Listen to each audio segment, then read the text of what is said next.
two. Yeah, you do have two. We're filling time. We're actually live for once. Are we filling time right now? I guess we must be, right? I know. All right, so I want everyone while we're in the filling time portion. I mean, look at how gorgeous James looks. I mean, I know. Look at this. A little bit of salt and pepper in the beard. So Emily has this like light that she uses for her Zoom calls, and she was like, "You should use it for your videos. You'll look less awful." And I was like, "Okay." Well, so here's the positives of it. Mm-hmm. Without the light, sometimes it looks like you're like in a hockey fight. Oh, it's so bad. Sometimes I look like I'm like actually not alive at times, where it's like, is that like a cadaver that's there just sitting and looking like Weekend at Bernie's type thing or something? Well, have you ever seen Hitch? Dude, we've talked in the past about how we're both Hitchmen. Yes, of course I've seen Hitch. Sometimes your camera angle makes it look like Hitch when he gets stung by the bee.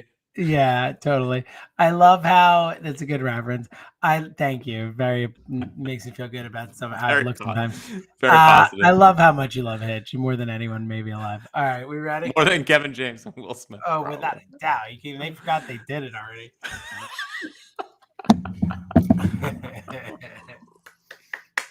All right, here we go. Yo, it is another edition of the IOPS Podcast, sponsored by Miller Lite, official partner of the Philadelphia Phillies. Tastes like Miller Time, Philadelphia. Celebrate responsibly. We were this close, Jack. Expected. And I said to you multiple times throughout the game, they're just going to find a way to make it painful for us. Like, they're not winning. They never win this. And, like, they were like, oh, maybe we will win it. Ha ha, not winning it. Look, they won the series. I think overall you're happy with the results of the weekend. We'll get to it. Obviously, Harper homering today. Oppo, like let's go. Like, reason for optimism, even though, still, like, seems like a struggle for this team to score runs. But, look, that was like that for Diamondbacks fans. That was the game of the year. It could have been for us, and it would have been better because we're down 7-1. Actually came back, like tied it, the whole thing. Like, man, Jack, what was Alvarado doing back out for the second inning? He clearly didn't have it. Oh, let's bring him. I know we don't have dudes. I get it. Like, trust me, I'm not blind, but really, what are we doing there? He didn't have it the first time you brought him out. Like, oh, let's bring him out again. Come on. You had to. I mean, what are you talking about? Even off day tomorrow. Give him a shot. I know. Give him a shot. He didn't have it. It was so clear. Get him out quicker. Get the hook quicker. Whatever. Let me tell you something. I don't care about today. I know you don't. I know they fought. Do you see the smile? I do like that they fought, but like that's a game we could have remembered. Like, and instead it's a game, What are you, Elliot over there? Oh, it could have been a special win. We started a comeback win Friday night with a beautiful game that we'll all remember when that, kid is down there and Jose closes it out for him. Like, Emily was sitting there like, I've never wanted the Phillies to win a game more with this kid sitting there doing the thing. And like, after the whole story, it's like, Jose, you better freaking win this one. Like, seriously, it's like a Luke Williams thing. It's like bigger than sports. Like, come on, Jack. So like we had that to start the series. We could have this to end this. It was this close, Jack. We were there.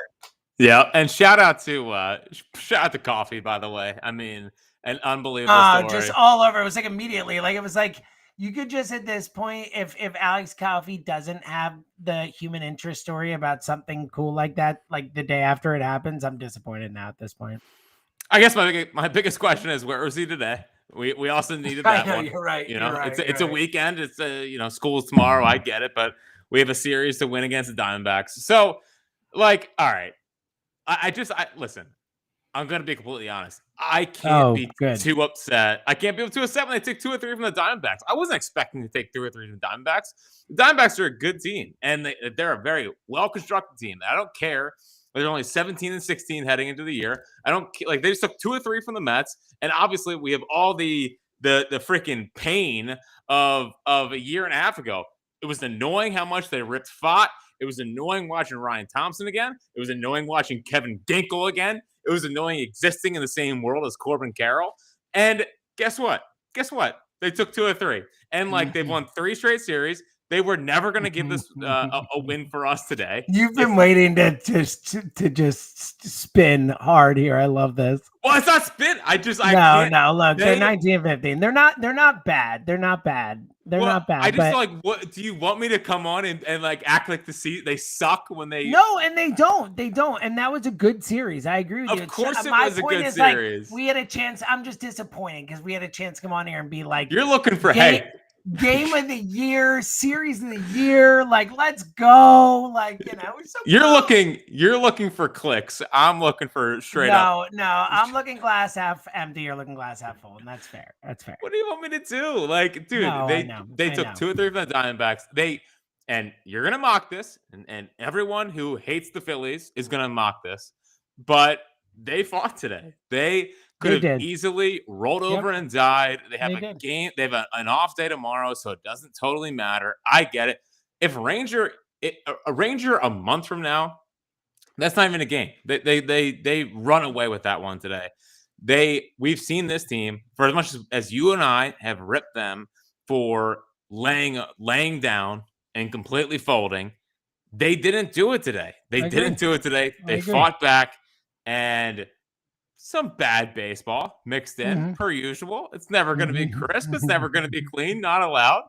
Going to third base. Look, when you go into the game with Kyle Schwarber starting in left field, you're like, all right, we got a number of potential bad baseball coming our way. Made a good throw. Skipped up on JT. He did. No, he did. Look, they should have gotten him there. Now, why he didn't even try a throw on the second one was interesting, but Well, Trey tried to throw a ball and then it bounced 16 times to the first baseman. So, and how many pass balls and missed and wild pitches? We don't do crisp baseball here. We don't do crisp baseball. All right. Let's. All right. Reel it in. Yeah. Well, Emily wants to eat dinner, and we went later. Not the fault of it, but and Zoe is cooked after her cousin being here all weekend. So yes. You get it. Violin. You get it. You have 2 kids. All right. Real quick. We're 5 minutes into this podcast. Yeah, we've only got 5 minutes left. No, I'm kidding. Let's get into it. Let's start with today, and then we'll get back to the rest of the series. But I think like the thing that was coming in this series outside the Diamondbacks thing, and I'm with you. I just hate them. I think that's part of why I was so annoyed they couldn't just pull this thing off today. Because it's like, can I ask you something before we get fully into it? Oh, hold on. No, you know what? Even before you do that, we're jerks. This is you being a pro. Yeah, you texted me about it. We're hey, we got some stuff coming up. Wednesday, May 7th. That is 3 days from now. This upcoming Wednesday, Casey's in Drexel Hill. We got an event. We're going to go watch the game there. Rays, Phillies. We're going to be there for it in Casey's in Drexel. Coming out, Miller Lights, trivia, Phillies tickets. You can win Phillies tickets based on the trivia. It's going to be awesome. You can hear Jack tell you why you should buy his book in person. Ringthebellbook.com. But Wednesday, Casey's coming out. Then bigger deal. Not necessarily bigger deal, but like big deal, like fun thing we're doing. Come to the Reading Phils game with us. We're going on May 31st to watch Aiden, to hang out, drink some Miller Lights. It's like a family night. I'm going to bring the family. Jack's going to bring the family. We're going to be hanging. Come hang out. We're going to have a link on our Twitters. Jack's is up. I'll put it up tomorrow morning and all that. Sure. Come hang with us. It's going to be awesome. Yeah, so looking forward to that, obviously, and I think that'll be Suddy's first baseball game, so that'll be a big deal. So you could say when 20 years from now, when Sutton's making his major league debut as a young, number 1 pick who cruised through the minors, people who are at that game can be like, I was at that kid's first base. Well, so what's going to be so funny to me is eventually, right? Given this podcast and the trajectory it's on, now you're going to be 61 when he is draft eligible. And I'm really just wondering if I don't like where this conversation went. I don't know how it went, where it went, but God, you got My problem is I tried to do a thing and then you had to turn it into something else. But go ahead. I'm just thinking about how, am I going to be able to put Sutton on my Fritz guys for the draft? Oh, well, especially where will the Fritz list be after this, Gavin Williams debacle? Like we've, gonna Well, step back and like really get back to the fundamentals. What about Max Meyer allowing like 5 runs I know. in It's like 4 ever innings the other since night? that 14 Yep. strikeout game, he's had Yep. 2 horrible starts. Trust me, I wasn't gonna bring it up. I wasn't gonna hit you No. while you're down with the Gavin Williams, but Well, you just just it's all just right. continue to pile on. Just pile on. He did generate the fourth most whiffs in baseball that day, so we take that as a win. No, but like, well, first off, Fritz list is different than my draft guys list, so I just need to make sure that Suddy's in a good spot. Walker as well. Oh yeah, But clearly, yeah, different lists, yeah, obviously. at But least the only I do think the credibility of both lists are always in tandem because it's about evaluating baseball players at the end of the day. right. Well, if you want to sleep tight at night, just know that you'll still be in your 50s when Walker's draft eligible. Great, So, good. how's that make you Cool. feel? But before we get into everything else, and again, Ada Miller's road to the show, Reading on May May 31st. 31st, and Casey's Yes. at Drexel Hill. You are one that wears your emotions on your sleeve. Yes, like a psychopath sometimes. Yes, go ahead. Hasn't exactly gotten over many of things. What's the comparison between like the 02 Bucks and the 23 D-backs? Because I feel like they're very similar from the standpoint of that Bucks team.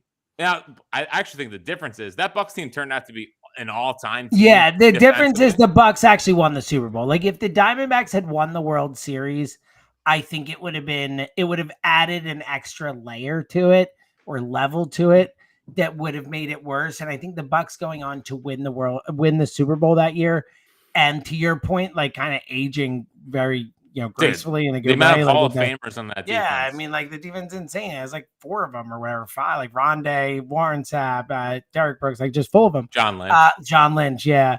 And so yes, I'm with you. They are. So I think they're still a little more historically, impactful in a bad way for us. But the Diamondbacks, still have a chance to play us in the playoff again, which can change narratives. But also, I think like in a way, it's more frustrating because, to your point, like this Diamondbacks team wasn't that good. Like 84 wins. Like I think they're a better wins. team now. I think the team they just beat is like overall probably a Yes. better team than 84 wins, a negative run differential, one of only 2 teams ever to make the World Series with a negative run differential. Like, and they lost it obviously to a not even great Rangers team. Like, so I think in a lot of ways it's more frustrating because they are not the Tampa Bay Bucks. Like at least the 11 Cardinals won the World Series. Yeah, and had like some GOAT players on there, like like had some like all-timers on there, and had an all-time run from a guy too, where you're like, actually, like Chris Carpenter had his Madison Bumgarner, this, that, whatever. Like that dude had a run, It's probably like losing to the Atlanta Hawks at home. Sure. If I had to guess, that's probably the better. Dude, I think I think that's it. Good job. That's probably it. Good job. We got there. A round earlier in the playoffs because the Sixers doesn't matter. Never make the All right. Can we talk about the baseball now? Yeah. Yes. Okay. No. Serious though, coming out Casey Drexel Wednesday, and then May 31st for Reading Phils in Reading, obviously. Okay. Today, I think the biggest thing this weekend outside the Diamondbacks thing, just in general, was the return of Ranger. It wasn't a great return. On Star Wars Day, I know you're a huge Star Wars Day guy. Only seen the new ones. Yes. So like Return of the Jedi, obviously it was Return of the Ranger today. Phantom Menace, my much less successful. Yeah. Oh God. I love you're just like needling. Ranger, your thoughts? Unbelievable early, looked like Ranger, and then I think that he got tired. Obviously went to the stretch that kind of derailed things, and I think his stuff just flattened out. But as one of our good friends that totally needed to text us in the middle of the game asked if he's cooked or not. Who could that be? No, I don't think he's cooked. I think it's just a matter of getting his feet underneath him. And sure, we can bring up his minor league numbers and what he did down there. It's obviously different in the big leagues, more stressful innings, more stressful pitches. And I think he simply just got tired. I think for the majority of it, the fastball velocity was good. Love a good got tired as an excuse for, and I get it. I'm with you. I'm not Spencer like Howard used it for it's the just whole such year. a like, hey, listen, guys, he was tired. Yeah, He got a little tuckered out. Happens to the best of us. The Anthony Richardson, we should call it that. Hey, sorry guys, listen, I'm just a little tired. I gotta pop out here. You go in there. Yeah. So if this is still happening 2 starts from now, I'll be concerned. Tonight, not really. I thought it was just his first start, and I think he'll end up being okay. And I actually thought early looked much better than I thought he was going to look. So we know he's someone that relies on command. He relies on hitting spots. I think he's going to be okay. I do wonder if Taiwan was giving little fist pumps in the bullpen, but that is besides the point. Yeah, look, hey, shout out to Taiwan, man. I mean, he's ready to go, man. He was right there. He was right there. That play to start the game, that was you always hear people say he's way more athletic than you would think, and he really is way more athletic. Like a cat. He's like a cat. That was a really, really, really good play. All right. He's also ready to go. He was going to come in probably in the next. Dude, shout out to Taiwan. I don't think we can talk about the bad first 2 years and him probably costing them last year with just morale and belief in the team and every time. Nice. Way to turn this positive. But he's done a nice job this year. I don't think you can rip it all this for this year. Let's stick with pitching and then we'll get some other stuff in the series. But again, I do think that I'm just annoyed they lost, but I'm with you that the fact they actually came back from 7-1 and it ended up losing extra innings and fought back is is a shocking good. Let me ask you this. Can I just ask you this? Sure. Do you not feel more positive about the team than you did a week and a half ago? On Friday, yes, I do. I absolutely 100% do. I still, and it's funny because, we talked a lot. You talked a lot too about this whole, I don't want it to be about, just getting to the playoffs and whatever happens, but it's also hard to go through the season after the last years without it being about that. And borderline impossible. Yeah. And I feel like I've been doing it in waves where there are times where I'll kind of not think about it as much. And I'll be able to be in the moment. And then there'll be times where I can't help but focus on it. And I think what happened prior to this weekend, especially, was you're just watching the bullpen, which we'll get to, signs of life. But watching the bullpen and also just the general struggle that this team has to score on a nightly basis where everyone's like, oh, I want a small ball team. Well, guess what? You got it. You know what they don't do? Score a ton of runs, home runs, score runs. And watching them not hit home runs and Trey just slap the ball around the field and then not stealing bases and be an albatross defensively and just the general boneheaded play we had been seeing and the defensive miscues and the defensive limitations. And, it's the combination of all those things. It made it hard for me to not think about how those things were going to be Achilles heels for this team at the end. But, then, it's a long season and you see them play well. And I know Harper's going to hit better today. We'll talk about that. And as it goes on and on, but you also can, in those moments, look at the struggle and say, Trey Turner is going to be 32 in June. Harper's turning 33 in October. JT, who had a good day, he's 34, 35, whatever it is. It's is it just the time where the back of the baseball card thing stops being true because they fall off? So it's look, we're going through it, man. It's a tough time to be. It sounds like you're going through it. It really does. I mean, at the same time, Trey's been really good for about 2 weeks at the plate. I know it has not been extra bases. Yes.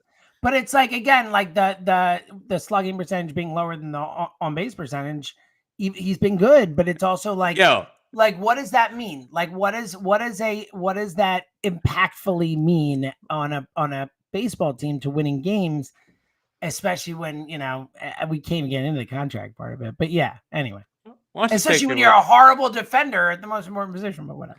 Why don't you take your little slug and shove it? Why don't you stop worrying about the little things? The jack what matters more? What matters more, the average or the little slugging percentage? All I see is base hits all around the field.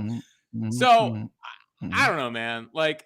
And while Gerardo Perdomo has a slugging percentage well above 500, 520 or whatever, it's okay.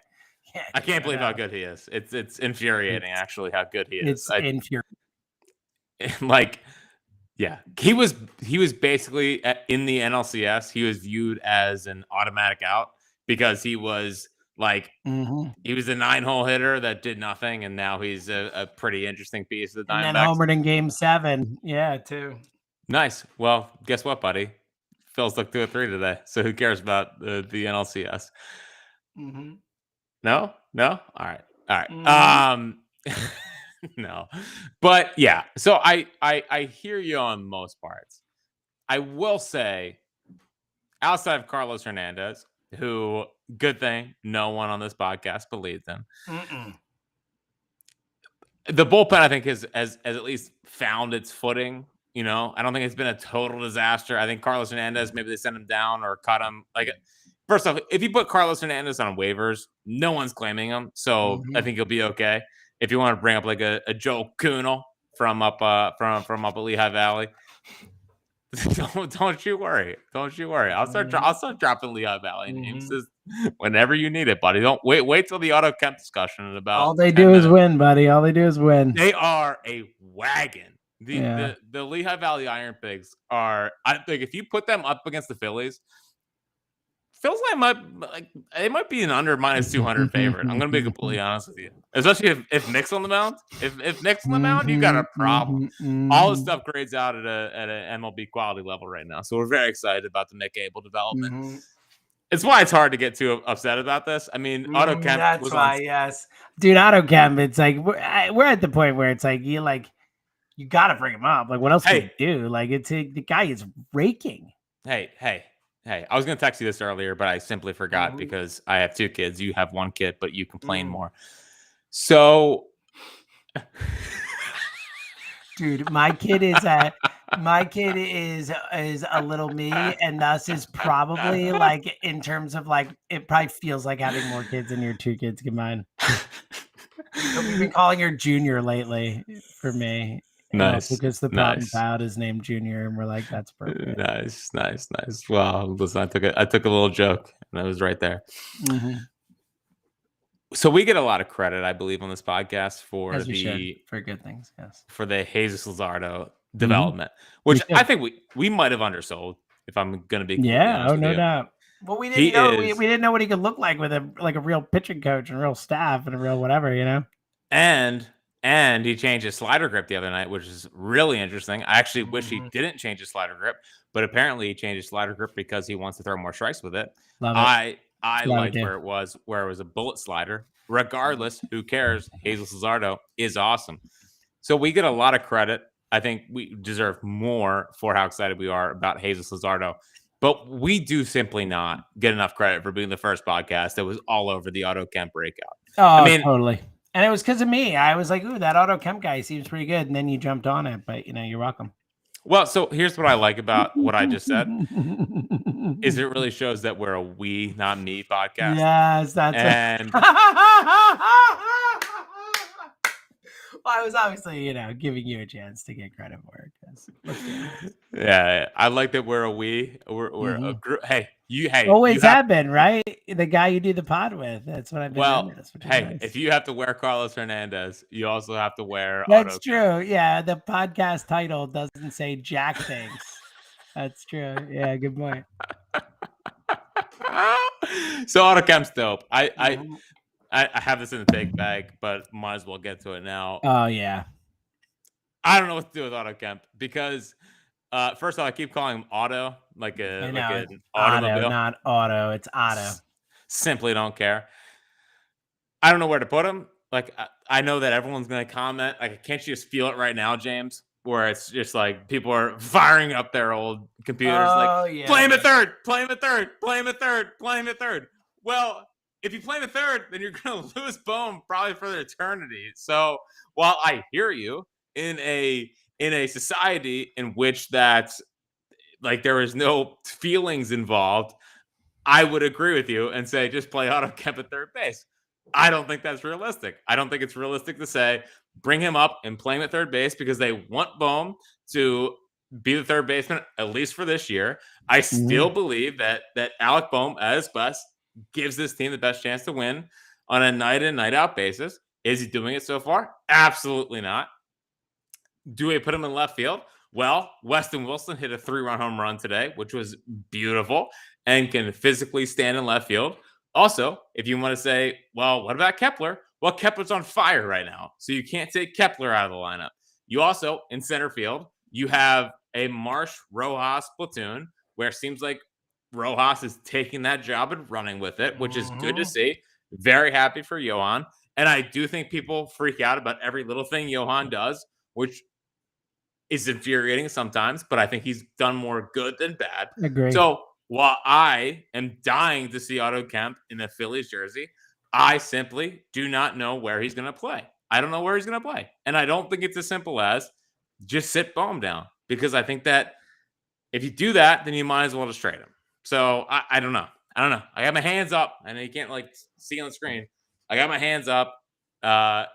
Whatever they decide, I hope that it ends well. But I don't know what they do with Otto Kemp.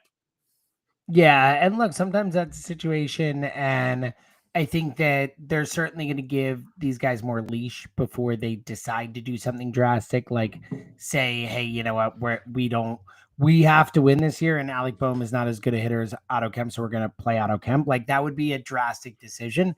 So I'm with you. I think it's going to be some time, and I think the best case scenario is that they don't have to force him in.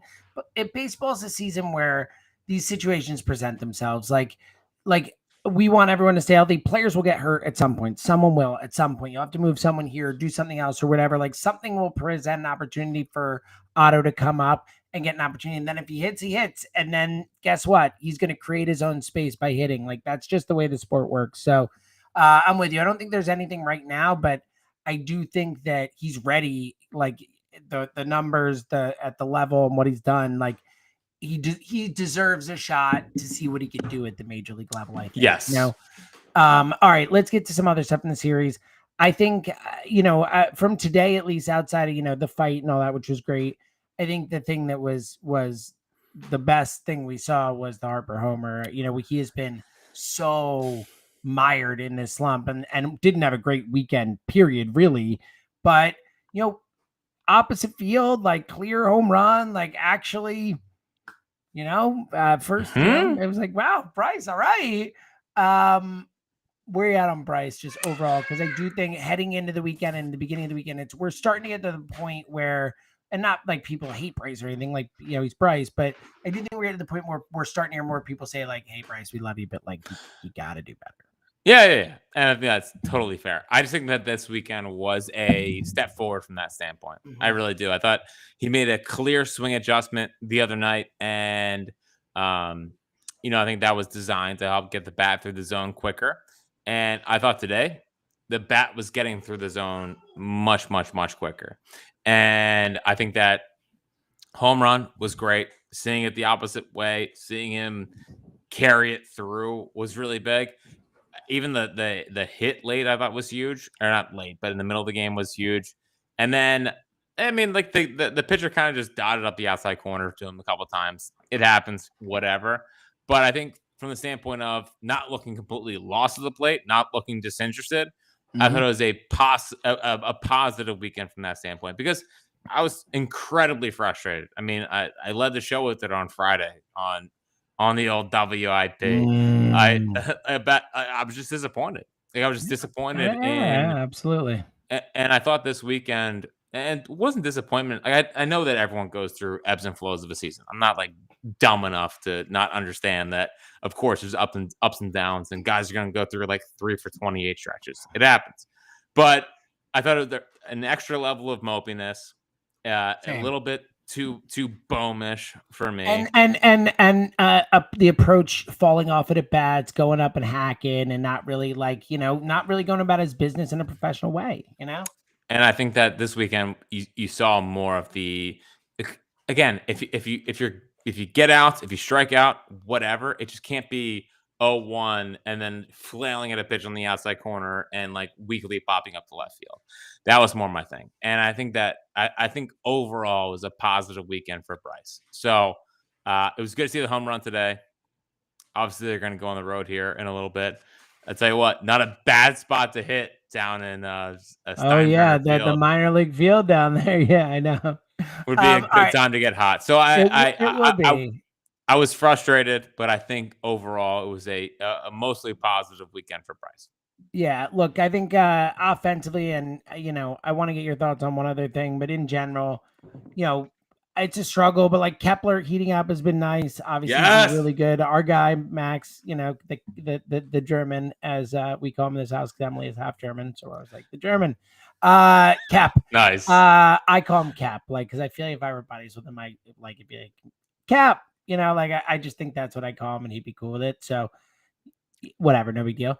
But I think, and if you got anything else offensively in the take back, we can get to it. But Okay. the Trey thing, because we just joked about it a bit and stuff, and like you sent me a video, like the Rob Thompson being asked about, and kind of talking about how this kind of singles approach, this don't worry about lifting the ball, worry about spraying it all over the field and just getting good pitches and making good contact and getting on base is a purposeful philosophical thing that Trey Turner is trying to do, according to Rob Thompson, that they want him to do. Obviously forgetting the money, because like you can't pay that guy that kind of money for a singles hitter, whatever, who's a bad defender. But where we are right now compared to what he's been, like if that's like the best, offensive player that you can pull out of him now, if that's the way he's not going to strike out and chase and stuff, like fine, but like then like why isn't he running? Like I need more from Trey Turner, even though he's starting to not look like a total disaster at the plate. Is what yeah, I mean, I think he's been pretty solid. I'm okay with my philosophy on it is that I hate when he is expanding the strike zone. I hate when he is striking out. I hate when he is just weakly popping up pitches into the outfield. I think for this version of Trey Turner, getting on like just be a competent. we're so beaten down. But like I know, I get it. Which would you rather have? I don't disagree. I just can't help, while not disagreeing, thinking about what I expected from him and what I'm now But hold on, happy to get. All right. So obviously, we want more than one home run at this point of the season. Now, one more than Alec Boehm, of course, but God. Would you like the 6'5" third baseman to have more than zero by the home way, runs? we got a shout out. Hold on. We had a listener. Do you have it handy? I think I took a picture of it. We had a listener who, when we talked about in the last pod about Alec Boehm potentially being like the largest man who homered the least for his size of anyone ever. Like it turns out that he's like third ever, whatever it was. We had a listener who, I'll find it while we're talking to you will. So like it was awesome. Great work by that guy. I think from this, like I will take this. And I know it's a lot of broken bat singles that somehow barely get over the second base or shortstop heads. Like I'll take it. Whatever. I mean, I would much prefer that than the strikeouts, even if it comes with mixing in a home run every once in a while, because at least he's on first base. So I agree with you from the standpoint of running, but at the same time, it's like, do I really want him running a lot if Harper and Schwarber are going offensively? Probably not. So I don't know. It's a really tough position they're in. I think that Trey has been more good than bad. There's some defensive things. Like I don't really crush him for the double play ball in the ninth or 10th. Like I thought it was a bang play. When he struck out. Yeah. I'm talking about in the field. Like Corbin Carroll was flying down the line. Yeah, it's really tough to double up. One of the fastest, if not fastest player in baseball. And he tried. I know it sounds simplistic. We've already had the lines. He was tired and he tried, as things that we've said at this spot. So that's good. He tried. I mean, he went as fast as he could, and I don't know if even the most perfect turn is the one that gets that done. So yeah, I don't know. I like it from the standpoint of I think the power will come. I just think he needs to get his swing in rhythm, and he needs to get his swing down, and then the power will come. Rather than like 1 for 5 with a home run does nothing for me. So I want the power to come, but I'm at the mindset where I think the power will eventually get there. I just think it's going to take a little bit, and in the meantime, He's hitting like 292 with a Yeah, 360 no, I OBP. know. I don't disagree with what you're saying. It's just frustrating, but I don't disagree. By the way, Rico, shout out to Rico at Rico JA or Rico Ja on Twitter. So he ran the guys over 6'5" with the least home runs per plate appearance with minimum 2,000 plate appearances, and Alec Bohm is third worst in the division era. So pretty wild. So shout out to him. Thank you. All right, two more things and then the take bag.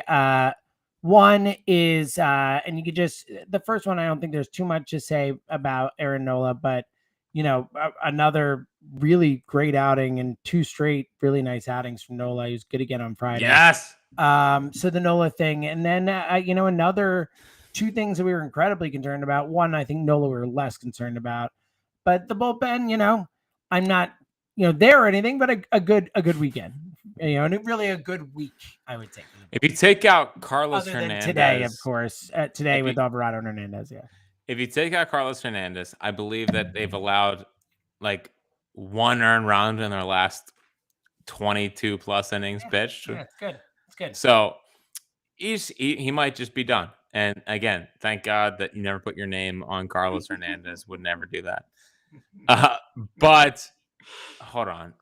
What was the first thing you brought up besides Carlos Hernandez? Nola. Yeah, like Nola. First off, I did not bring up Carlos Hernandez, by the way. You did. No, go ahead.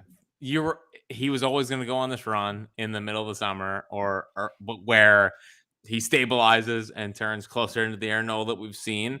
I think the biggest thing is that he was down again. I didn't notice as much. Like I thought the last start, I noticed a lot the cutter to the right-handed hitters of the Cubs. Didn't notice that as much. Now maybe that was because maybe more lefties in the lineup. I don't know.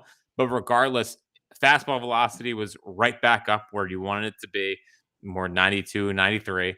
And, just overall, he kept everything down. And when he expanded, he went out of the zone up, and then he kept the curveball down. I don't think he's been too over-reliant on the curveball, which is huge. So, so Nola was fine. You never want to get too high, never want to get too low with Aaron Nola because he can make you look foolish in the next outing. But I think you're seeing more good than bad from Knowles as the weather is warming up. And there's an interesting two good teams, the Cubs and the Diamondbacks. Sure. Yeah. But I think there's an interesting comment from Caleb Cotham to our good pal Ty Daubert. And it was good to see Ty, first off, read a real story. Not some dumb story that had no purpose for anyone that was reading. There you go. But there you go. But so character, right? Yeah, it's good. So Gotham was saying that it's almost by design that he is 89 in the first month of the season because it's how he preserves his longevity. Maybe tell us that before the season, not after. We'd love to hear it.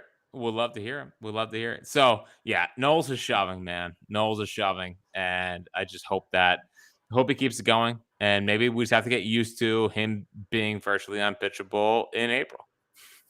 Bullpen again, like the bullpen's been mostly fine. Like Carlos Hernandez, obviously not it.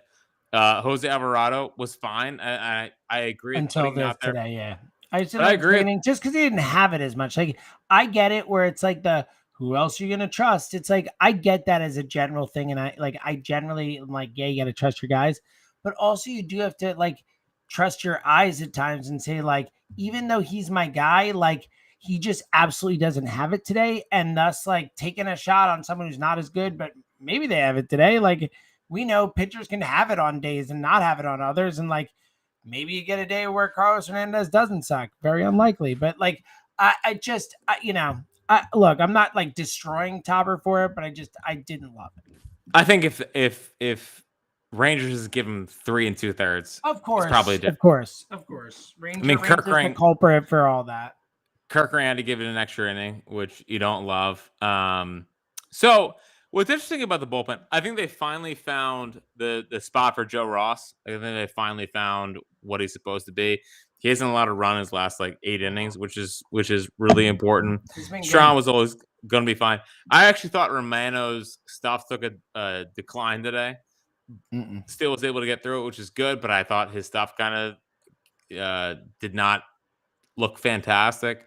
Now on Friday, he had a scoreless inning, which was important, and they're starting to slowly. Like, I think they're about to flip him and Kerkering in the trust rankings, and I think what's tough is, like, rightfully so.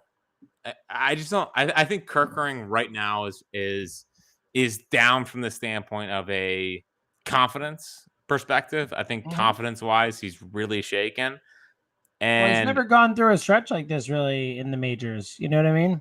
Like, he hasn't been in that long, and he's like, yeah, he had that playoff stuff, but that's like a couple outings. Like, he's never really had a prolonged stretch of like really struggling in the majors before. And like today, I know he didn't allow a run, but it still wasn't crisp at all. Yeah. And like you expect him to be better because he can obviously command the baseball. And I just can. He is so ripe for a cutter. I mean, he is so ripe for a nice little cutter to lefties. So I think Alvarado's fine. I think Joe Ross they found a good spot for him. Romano, I mean, are we at the point where we can say that we expect him to be more good than bad? Like, it's not like you want to go. You want to go, take a walk when he gets in? I will say I am trending up on Romano. Good. We're buying Romano stock. I will not say that, like Friday night, for example, when he came into a close game in a big spot, I can't say I didn't feel nervous about it, but he's winning back my trust. What hurts is that they need one more. Like, they just need at one least, more. honestly, ideally 2 more. But like, yes, I agree with you. What they need is a lockdown guy. Like, they need if they're only going to get that's one. That's not allowed. Point being that, like, if they're going to get one more, like, I think they need 2 more. If we're talking about getting 2 more guys of a similar ilk to what they have, or if you're going to get one more, he's your best reliever. Like, he's better than Alvarado, more trustworthy than Alvarado. Like, they need a guy who can come in and we can, feel like, okay, it's done. Like, this guy's got it. Like, no matter what, and like, as much I love Alvarado, he's as close to that as we have. He still isn't that, Well, at least Mason Miller has an ERA of 5. So how's that make you feel? Maybe Ryan Helsley. I just want people to understand how much it would cost to get Mason Miller. Everyone say, "Oh, just trade for Mason Miller." It's like, okay, so you're giving up Aiden Miller? Like, are you? Because I don't want to do that. And like, that's the type of price it would cost to get Mason Miller. Like, sorry, I'll just trade Justin Crawford for him. Like, you're not getting him for just Justin Crawford. Like, are you crazy? Like, well, and by the way, the A's have the same record as the Phillies, if not a game below. That's the other thing. I think, yeah, exactly, and an easier path to the playoffs and an easier league. Oh, by the way, big take from Joel Sherman today, where he said that the National League is better than the American League. Oh, thanks, pal. Whoa! Yeah, really, wow, welcome aboard. No way, really? That's crazy, man. I had no idea. Yeah. I had no idea. What are we doing? Yeah, I would actually trade for Lawrence Butler before I trade for Mason Miller. Dude, I love like the A's entire roster. They have so many guys, like even guys whose names I've never even heard of. My buddy was telling me about Gunnar Hoglund. It's like, man, he was nasty a couple years ago. That name sounds made up. Love it. Now Nick Kurtz, our guy Nick Kurtz, local guy. How about that? Yeah, High Hopes listener, High Hopes family. See, they got dudes. Well, and they have Rooker's a stud. I mean, Langoliers is an interesting guy. Friggin' Jacob Wilson, like what a king. Love that guy. Stinks. Yeah. He never walks, but you know what he does? He's always on base. No, Jacob Wilson's a draft eval who I was dreading the Phillies would take, but turns out he might be all right.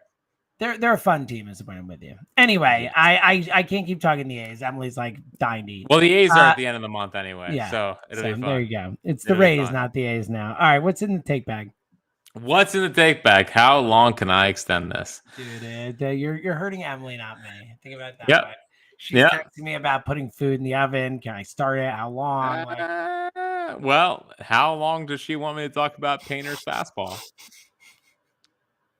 I would guess not long, but do what you got to do. About Andrew Painter's fastball? Just do it. If you're going to do it, talk about it.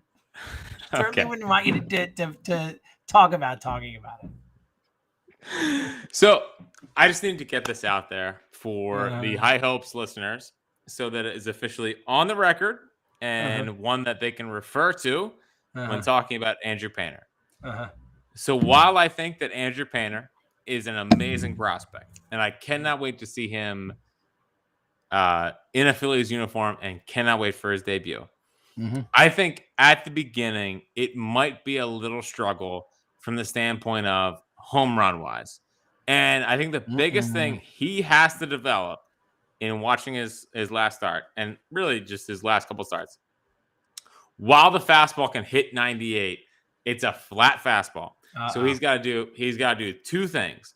Either one, if you want to stick with the four seam, go to the Zach Wheeler school of how to throw a four seam fastball to where it has much more spin efficiency to it and can be a swing and miss pitch, because right now it's not totally a swing and miss pitch.